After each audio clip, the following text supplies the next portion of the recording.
James Bond. Wow. Oh, go the crowd. You see, people are going, ooh, like you don't all know that he's a terrible wazzock.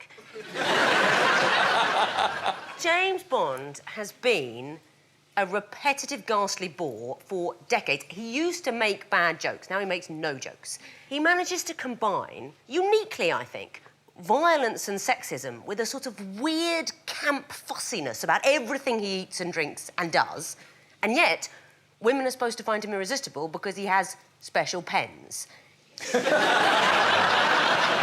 clearly a terrible spy. I think it's in, is it The Spy Who Loved Me? There's one where he jumps over a cliff with a parachute featuring a giant Union flag, revealing that he's failed to grasp the basic principles of international espionage. Yes. 30 years later, Skyfall, he can't even keep one old lady safe, which is not surprising, because his big escape plan is to get away from the helicopters by running across a pitch-black moor with a lantern.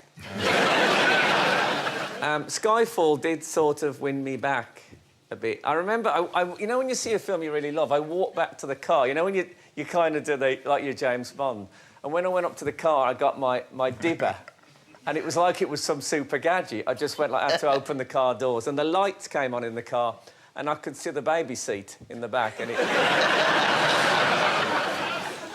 He takes up poker, which he never played in the books. Suddenly in Casino Royale, he comes in, the new one, as a poker player. He's terrible at poker. The art of reading people at poker is a very fine and nuanced ability to pick up, you know, the faintest change in someone's breathing, in the maths of their betting patterns. James Bond can't beat a man whose eyes bleed when he's bluffing. I'll tell you what he plays. I think it's in Goldfinger. There's a tense scene. When Goldfinger says, "So, Mr. Bond, does he have a beard?"